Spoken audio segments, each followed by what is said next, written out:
les decía, el tema general trata sobre el marco legal de la gobernanza de Internet, aunque estaremos viendo como de forma muy breve otros.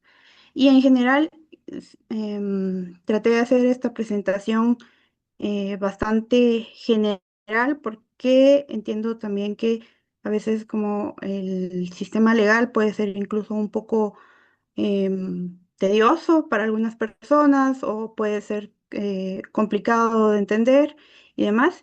Entonces lo traté de hacer muy general y también para que no se aburran.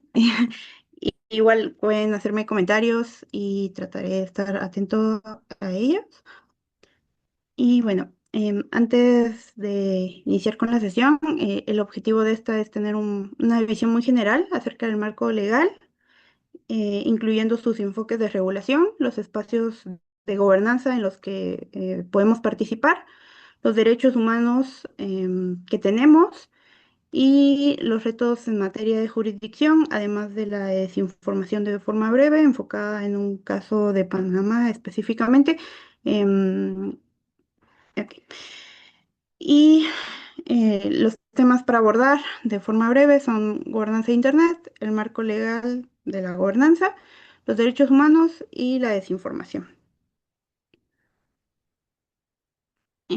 Bueno, para comenzar, eh, tenemos qué es gobernanza de Internet, que es un proceso en el cual participan distintos sectores y en el cual podemos encontrar a la sociedad civil, a los gobiernos, a la academia, a organizaciones intergubernamentales, entre otros actores y que toman también decisiones y todo esto que siempre conlleva en relación a Internet. Pero tenemos una definición un poco más clara y definida, y esta fue definida en la Agenda de Túnez para la Sociedad de la Información, en la Cumbre Mundial de la Sociedad de la Información de las Naciones Unidas. Y es el desarrollo y aplicación por parte de los gobiernos, el sector privado y la sociedad civil en el desempeño de sus respectivos roles, de principios, normas, reglas, procedimientos de toma de decisiones y programas comunes que dan forma a la evolución y a la utilización de Internet. Esa es la forma más general en la que se encuentra qué es la gobernanza de Internet. Pero luego tenemos quiénes forman parte de esta gobernanza de Internet. En la definición ya nos daba ciertos elementos y los podemos encontrar nuevamente acá: gobiernos, sector privado, sociedad civil, academia, comunidad técnica y organizaciones intergubernamentales. Em, Supongo y estoy suponiendo a forma muy general, pero varios de nosotros formamos parte de estos sectores. Algunos estarán participando en su rol de gobierno, otros en el sector privado, otros pueden encontrarse en sociedad civil, academia o la comunidad técnica incluso, u organizaciones intergubernamentales. Em, pero ¿qué rol desempeñamos como actores dentro de la gobernanza de Internet? Buscamos dialogar, debatir, buscamos llegar a acuerdos para que luego puedan transformarse en recomendaciones, declaraciones, informes, principios, decisiones que tengan siempre que ver con Internet. ¿Y qué rol desempeñamos como actores en la gobernanza de Internet? Podemos tener un impacto social sobre Internet y las políticas públicas que le concierne a Internet. Esto lo podemos hacer desde aspectos muy básicos, como los legales, los económicos, el desarrollo y los culturales. Pero, ¿qué no es gobernanza de Internet? Cuando escuchamos el término de gobernanza de Internet, podemos tender a confundirlo con gobierno. Y bueno, muchas veces esa suposición puede ser bastante alejada de la gobernanza de Internet. Si regresamos a las slides anteriores, podemos encontrar que que la gobernanza de Internet es el desarrollo y la aplicación por varios sectores que los teníamos acá, que no forman, que no está establecido por un solo sector y que no debe ser confundido con el rol que desempeña un gobierno como tal, sino que es pues el rol que desempeñan todos los sectores en el marco de la gobernanza de Internet. Acá encontramos que no es una estructura vertical y burocrática y no participa un solo sector de gobierno. Para tener en cuenta y tener siempre presente que la gobernanza no implica solo a gobierno. Y en este caso podemos encontrar a múltiples partes interesadas en el gobierno de Internet. Bueno, y la gobernanza de Internet idealmente debe pro- promover el acceso universal, igualitario, asequible y de alta calidad a Internet para que pueda ser una herramienta eficaz para posibilitar el desarrollo humano y la inclusión social de todas las personas que conformamos parte de esta comunidad.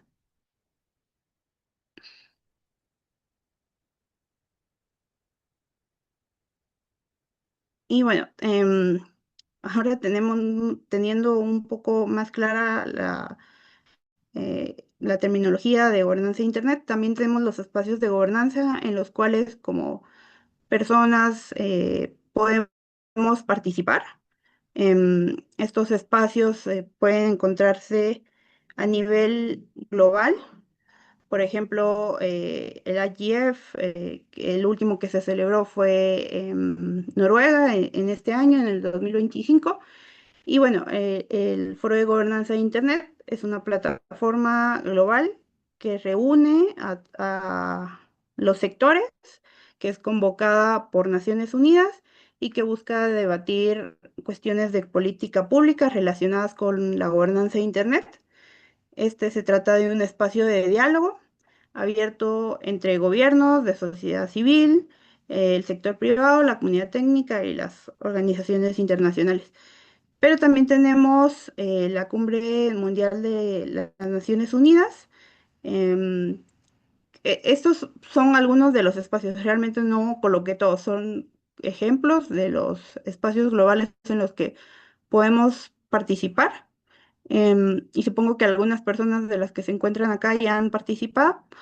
Y bueno, la Cumbre Mundial de las Naciones Unidas ha tenido como fin de desarrollar una plataforma multisectorial en constante desarrollo, destinada a enfrentar los desafíos que presentan las tecnologías de la información y la comunicación, utilizando un enfoque organizado e inclusivo a nivel nacional, regional e internacional. Estos dos espacios pueden ser globales, pero también podemos encontrar otros espacios en los que podemos participar, tipo RightsCon, que si bien no es bueno, es una conferencia y que es convocada principalmente por una organización de la sociedad civil, también podemos encontrar en ella un espacio de diálogo y un espacio en el cual se encuentran todos los sectores eh, de la gobernanza de Internet interesados en participar. Es solo a manera de ejemplo. También tenemos los espacios regionales, por ejemplo, el AKGF, que es el Foro de Gobernanza de Internet de América Latina y el Caribe, pero está enfocada en una región en específico y ahora, pues, el YOUT, la AKGF, que se viene realizando durante varios años, pero con enfoque en juventud y en América Latina y siempre que tenga que ver con gobernanza de Internet. Estos foros también reúnen a distintos sectores de la sociedad civil, pero con un enfoque en la región. Y bueno, este solo lo coloqué como ejemplo, pero a nivel local podemos encontrar también los foros de gobernanza de Internet en cada uno de los países a los que pertenecemos. Aquí coloqué el foro colombiano, pero definitivamente cada país tiene su propio foro y en el cual también podemos participar como parte de nuestro rol activo en la gobernanza de Internet. Y bueno, ahora sí, entrando al marco legal de la gobernanza de Internet, como les decía en un inicio, traté que fuera bastante general para que no sea tan complicado de entender ni tan aburrido, porque a veces lo legal puede tender a hacerlo. Pero bueno, ahora sí, empezando, tenemos los instrumentos normativos de gobernanza de Internet desde distintos enfoques. Estos nos ayudan a entender cómo se gobierna Internet, porque si bien tenemos que podemos ser parte de la gobernanza de Internet, también hay instrumentos normativos que nos ayudan a entender cómo se gobierna Internet y todo su marco legal. Y bueno, em, comenzando por este tema, tenemos a los instrumentos normativos.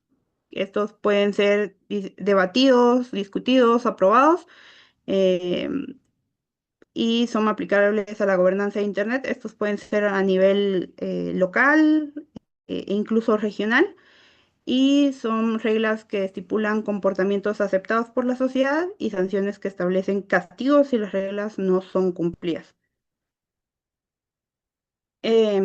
Estos instrumentos pueden encontrarse en cada uno de los em, congresos de los países eh, de los que formamos parte, pero uno de los riesgos de estos instrumentos normativos y debido a la evolución de Internet y la rapidez con la que va evolucionando, los instrumentos normativos pueden no ser lo suficientemente rápido para desarrollarse ni aprobarse.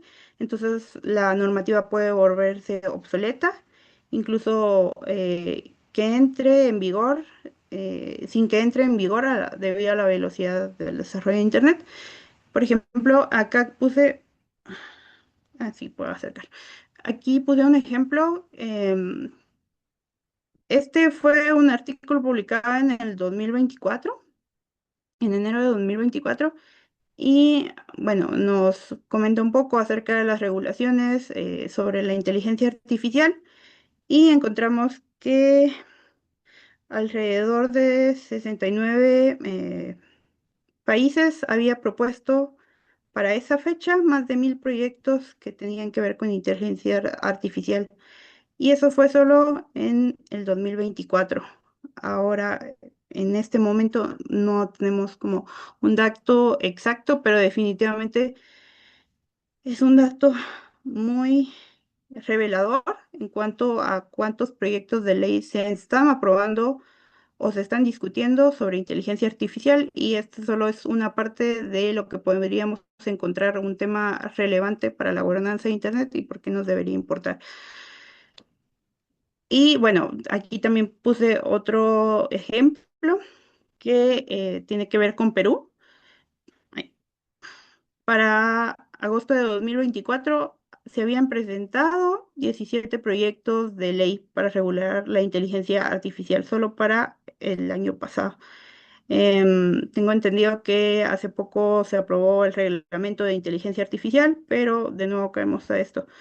La normativa puede volverse obsoleta incluso sin que entre en vigor debido a la velocidad del desarrollo de Internet. Y bueno, ese es uno de los enfoques. Luego tenemos el enfoque de autorregulación. En este caso, eh, la tendencia hacia la autorregulación es particularmente notable entre los proveedores de servicios de Internet. Eh, eh, en algunos casos, los países no cuentan con regulaciones acerca de diversos temas.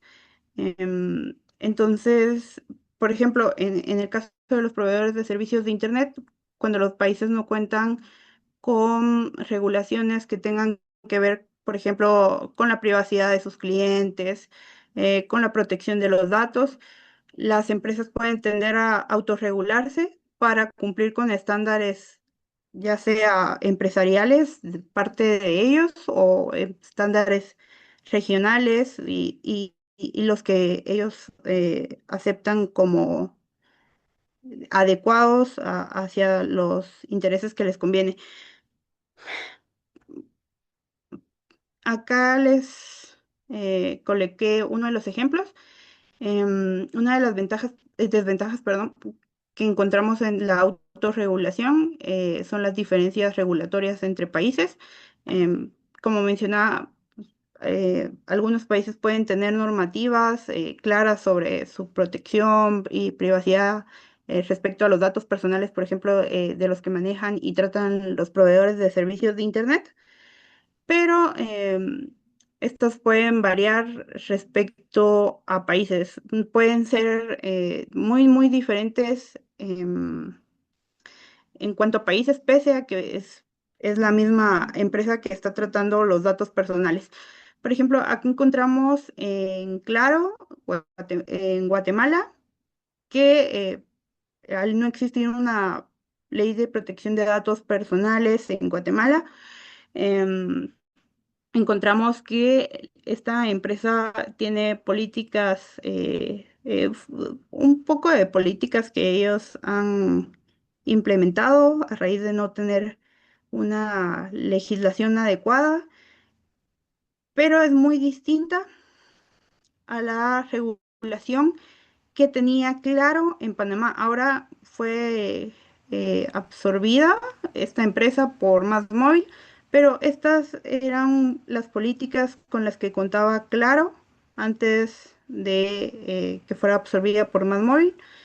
Y es muy distinta la regulación que tienen en Panamá o tenían en ese momento respecto al tratamiento de los datos personales de sus usuarios, porque, por ejemplo, Panamá sí cuenta con una ley de protección de datos personales, a diferencia de Guatemala. Entonces, tomaban en cuenta sus propias políticas a nivel empresarial, pero también tomaban en cuenta las leyes que existen en el país, a diferencia de Guatemala. Entonces podemos ver cómo la autorregulación, en ejemplos bastante claros, si en algún momento voy muy rápido o tienen alguna duda de algo, también pueden levantar la mano y decirme, o si tienen algún comentario, también estoy atenta. Luego tenemos la jurisprudencia. En algunos sistemas jurídicos, la jurisprudencia es fuente del derecho, por lo cual las sentencias, que cuando son dictadas en un mismo sentido, em, y cuando estas tratan sobre el mismo tema, tienden a crear derecho y al crear derecho, también los jueces y todas las cuestiones con las que se debatan tienen la obligación de observarlas para volver a decidir sobre estas mismas. Aquí puse un ejemplo.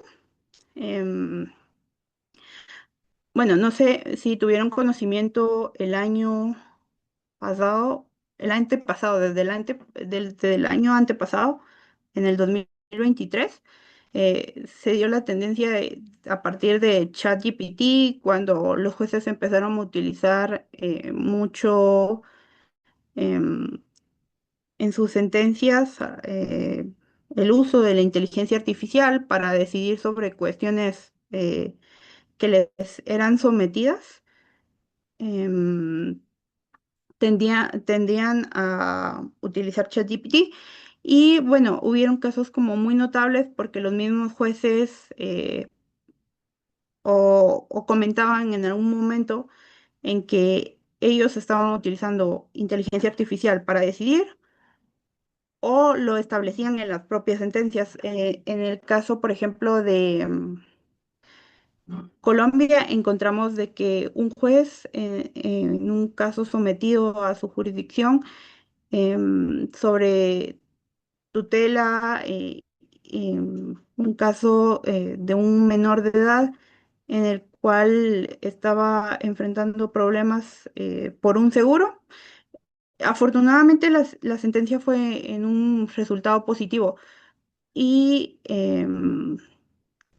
pero lo cuestionable de esa sentencia es que el juez pues pedía la asistencia de ChatGPT y todas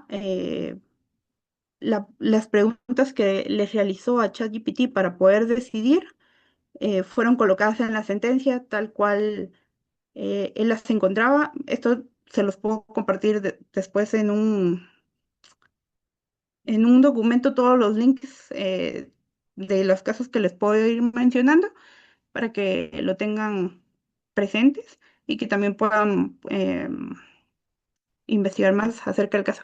Pero bueno, regresando, el juez eh, se apoyó de ChatGPT para poder resolver ese caso que le fue sometido, lo estableció en la sentencia y, bueno, decidió, pero no fue el único juez en el cual utilizó ChatGPT y que fue tan evidente o que se pronunció acerca de él.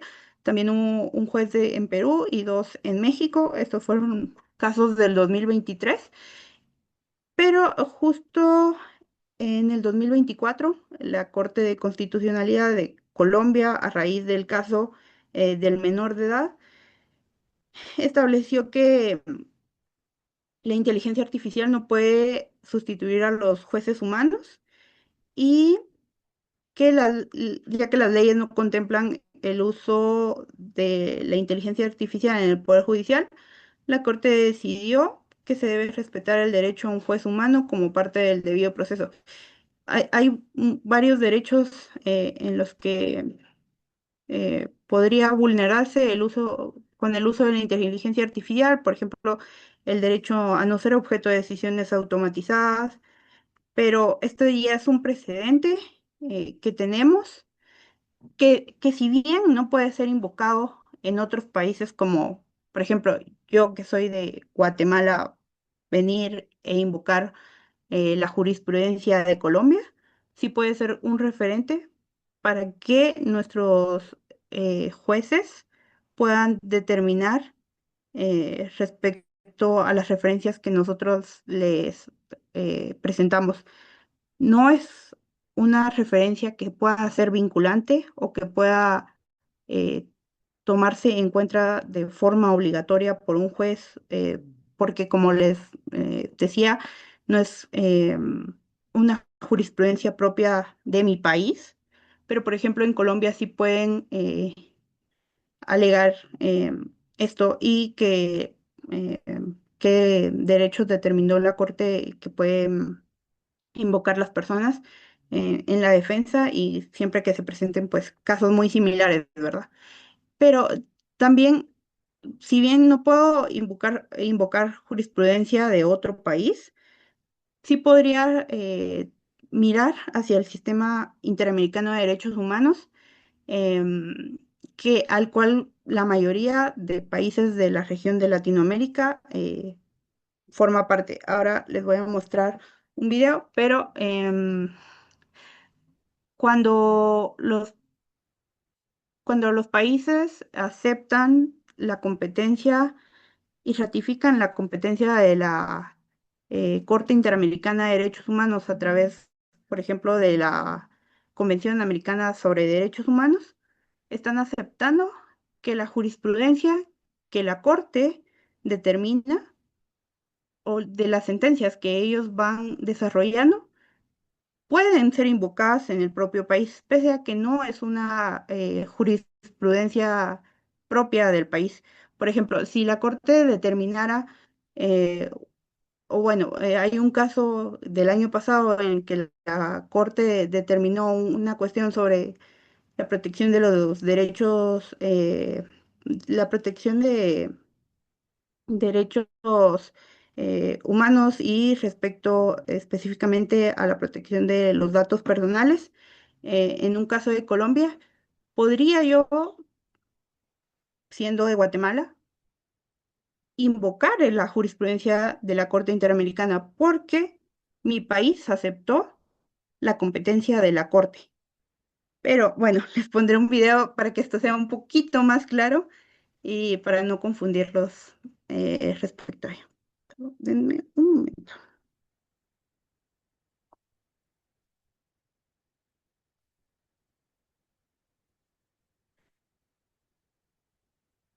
Me dicen si escuchan el audio cuando empiece.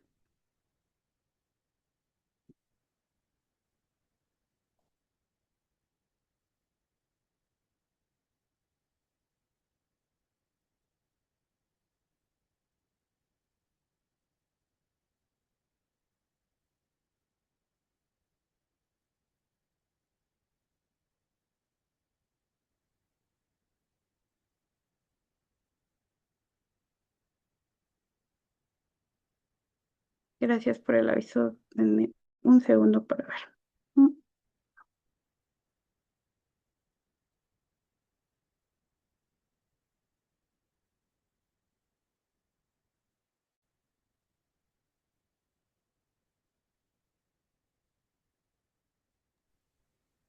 Hola Silvia, ¿está hablando? Hola.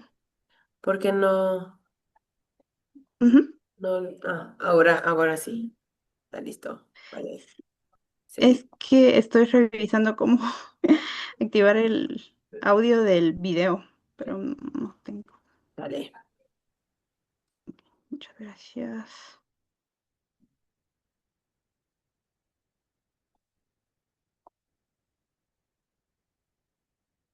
¿Acá se escucha? No, yo no escucho. No. No, no, no se escucha todavía. Aquí. Muchas gracias. Denme un segundo.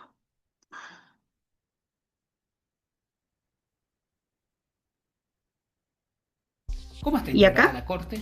La Corte está Ahora integrada sí se por escucha. 7 jueces y juezas Gracias. nacionales de los Estados miembros de Ok, la OEA. voy a Su sede regresar es en San Juan. acá. La Corte Interamericana de Derechos Humanos es uno de los 3 tribunales regionales de derechos humanos del mundo y uno de los organismos del Sistema Interamericano de Derechos Humanos. El otro es la Comisión Interamericana. La Corte Interamericana es una institución judicial autónoma cuyo objetivo es aplicar e interpretar la Convención Americana. La Corte ejerce una función contenciosa, dentro de la que se encuentra la resolución de casos contenciosos y el mecanismo de supervisión de sentencias, una función consultiva y la función de dictar medidas provisionales en casos en que se estén violando los derechos humanos consagrados en la Convención. ¿Cómo está integrada la Corte? La Corte está integrada por 7 jueces y juezas nacionales Bueno, la parte que nos interesaba, em, bueno, voy a de los dejar que Estados termine el miembros video. de la OEA. Su sede es en San José, Costa Rica y fue creada en el año 1979. ¿Cómo se accede a la Corte? De acuerdo con la Convención Americana, solo los Estados parte de la Convención tienen derecho a someter un caso a la decisión de la Corte. En consecuencia, el tribunal no puede atender peticiones formuladas por individuos u organizaciones. De esta manera, los individuos u organizaciones que consideren que existe una situación violatoria de las disposiciones de la Convención y deseen acudir al sistema interamericano deben dirigir sus denuncias a la Comisión Interamericana, la cual es competente para conocer peticiones que le presente cualquier persona o grupo de personas. ¿Las sentencias de la Corte son vinculantes? Sí, las sentencias son vinculantes. ¿Qué casos ha atendido la Corte respecto a libertad de expresión? La Corte tiene una rica tradición de jurisprudencia en defensa de la libertad de expresión, entre las que se componen diversos temas: seguridad de periodistas, libertad de prensa, pluralismo mediático, prohibición de censura previa, entre otras. En la sentencia del caso Maya Cachiquial de Zumpango y otros versus Guatemala, la Corte se expresó sobre las violaciones al derecho a la comunicación comunitaria y el pluralismo mediático de comunidades indígenas de Guatemala, que históricamente se han visto excluidas del acceso a los medios de comunicación. Bueno, en vista del tiempo que tengo, voy a resumir rápidamente. Como decía, la jurisprudencia también puede provenir de la Corte Interamericana de Derechos Humanos y también esa jurisprudencia puede ser invocada por nosotros al estar el país obligado debido a los instrumentos que aceptaron y que ratificaron como país. Em, Luego tenemos los instrumentos jurídicos internacionales. Debido a la naturaleza transfronteriza de las actividades que se realizan en Internet, implica la necesidad de utilizar instrumentos jurídicos internacionales. Estos los podemos encontrar en las telecomunicaciones, los derechos humanos, los delitos informáticos. Por ejemplo, en el derecho internacional privado, cuando se trata de contratos, responsabilidades cometidas en cuestiones de propiedad intelectual, entre otros. Y también tenemos el ejemplo de la Convención Americana sobre Derechos Humanos, que es un instrumento que la mayoría de países ha aceptado y ratificado en la región de Latinoamérica, y también el Convenio de Budapest sobre delitos cibernéticos, que también varios países han aceptado y por lo cual han ratificado y han aceptado, y por lo cual también están obligados a adaptar su legislación sobre delitos cibernéticos a lo que es el Convenio de Budapest. Em, Ahora sobre el derecho internacional privado podemos encontrar también cuestiones relacionadas a propiedad intelectual, por ejemplo, y aquí coloqué el convenio de Berna para la protección de obras literarias y artísticas, y puse un ejemplo, una cuestión que podría eh, pues poder mm, verse a través de la protección intelectual también, el caso de Ghibli, el uso de la inteligencia artificial al desarrollar este modelo y demás. Eh, También tenemos el soft law, que implica principios y normativas generales en lugar de normativas específicas que se encuentren en documentos internacionales como declaraciones y resoluciones. Estos documentos que se van desarrollando, pese a que pueden ser una guía bastante clara para los países, no son obligatorias, no son jurídicamente vinculantes, no se pueden invocar de una forma en que un tribunal, por ejemplo, pueda decidir sobre ellas. Son recomendaciones, son una guía para los países e incluso para los jueces en la toma de decisiones, pero no significa de que sean obligatorias o que puedan observarse de forma obligatoria. Em, También tenemos el Jus Cogens, la Convención de Viena sobre el derecho de tratados establece que es una norma imperativa del derecho internacional, una norma aceptada y reconocida por la comunidad internacional y de estados en su conjunto como norma que no admite acuerdo en contrario y que solo puede ser modificada por una norma ulterior de derecho internacional general que tenga el mismo carácter. Entre los ejemplos que podemos encontrar de estas normas con este carácter, por ejemplo, la prohibición del genocidio, la prohibición de los crímenes de lesa humanidad, las normas básicas del derecho internacional humanitario, el principio de no discriminación racial. Luego tenemos la jurisdicción, que es la facultad otorgada al Estado de administrar justicia a través de los órganos jurisdiccionales correspondientes en un territorio designado. Cada Estado tiene el derecho de ejercer su jurisdicción sobre su territorio, pero debe tenerse en cuenta el intercambio transfronterizo que facilita ahora Internet y que también ha sido un problema que ha visibilizado Internet. Y tenemos la competencia, que es un término también bastante similar, pero distinto, y se entiende como el límite de la jurisdicción. Y tenemos distintos tipos de competencia en razón del territorio, de la cuantía, de la materia. De la cuantía me refiero a términos económicos. Y de la materia puede tratarse de civil, penal, laboral, por ejemplo, propiedad intelectual, entre otros. Eh, ¿De qué manera puede un Internet quedar sujeto a una jurisdicción y al ámbito territorial de un Estado? Para determinar que un tribunal es competente para decidir un caso sobre Internet, puede tomarse en cuenta principios, dos específicamente: el principio de territorialidad, que implica que el derecho de Estado de gobernar a todo al cual se encuentre dentro de su territorio, y el principio de nacionalidad, que determina el derecho del Estado para gobernar a sus nacionales donde se encuentren. La jurisdicción competente es establecida por diferentes elementos, tanto como la territorialidad o la nacionalidad. Y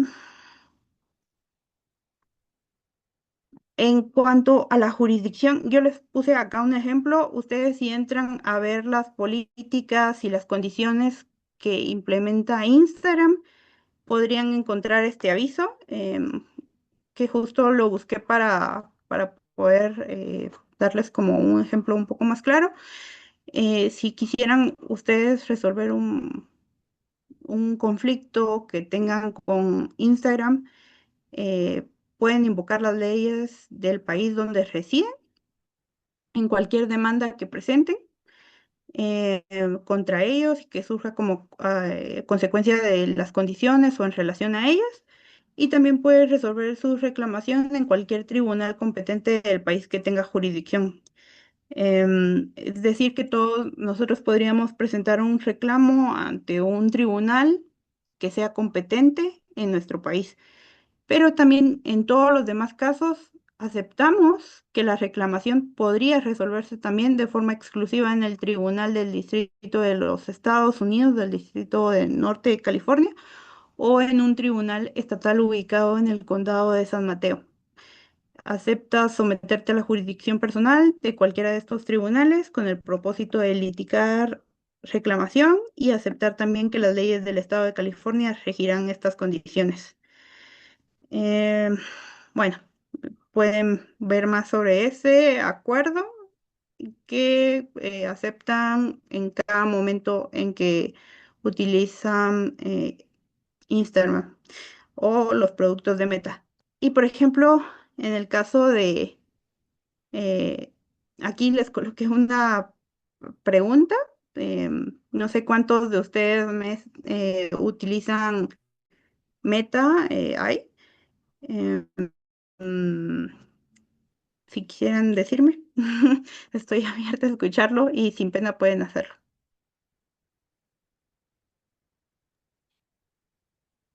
Hola, Silvia.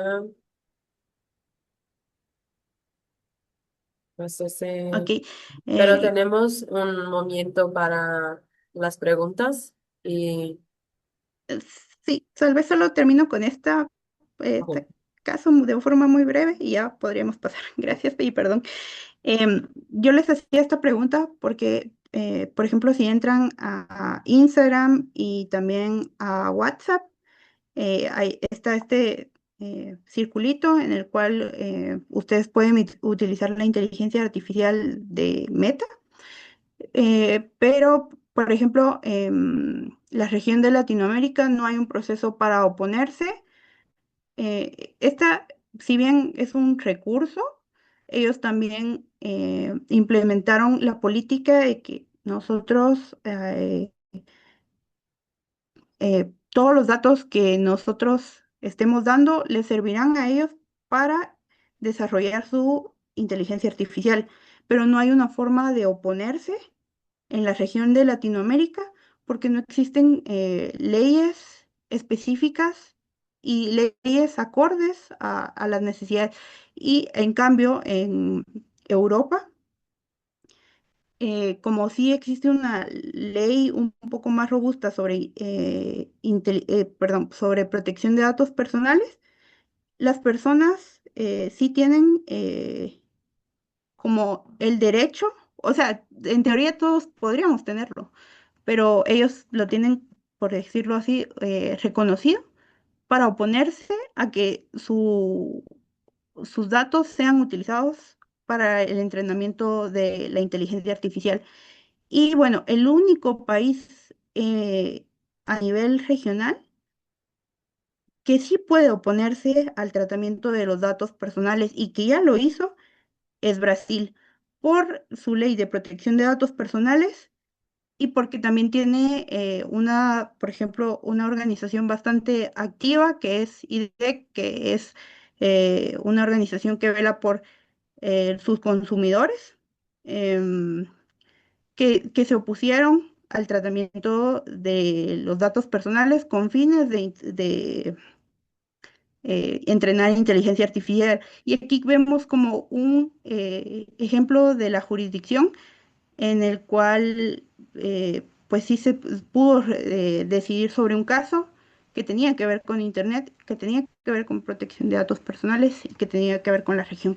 Y bueno, hay un montón que me faltó en la presentación y que se las podré estar compartiendo con los organizadores, pero ustedes podrían eh, seguirla observando la presentación. Igual les voy a remitir pues todos los links en esta presentación que utilicé para formarla.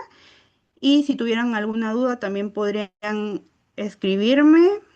Y bueno, lamento que haya sido tan corto el tiempo que no me haya dado tiempo a terminar, pero ha sido un gusto compartir con ustedes y les dejo este consejo. Bien, gracias, Silvia. Muchas gracias por la exposición, por compartir con nosotros los aspectos legales a nivel de América Latina y Caribe. Y una cosa que yo pienso es que hay muy intercambios que vemos más cosas en común que pensábamos de tener entre los países, incluyendo como la inteligencia artificial al dar un nuevo contexto, nuevos caminos, que todos estamos entendiendo cómo seguir a partir de ahí. Y porfa, nos gustaría recibir la presentación y también los enlaces que comentó. Por favor, y muchas gracias por la exposición. Gente.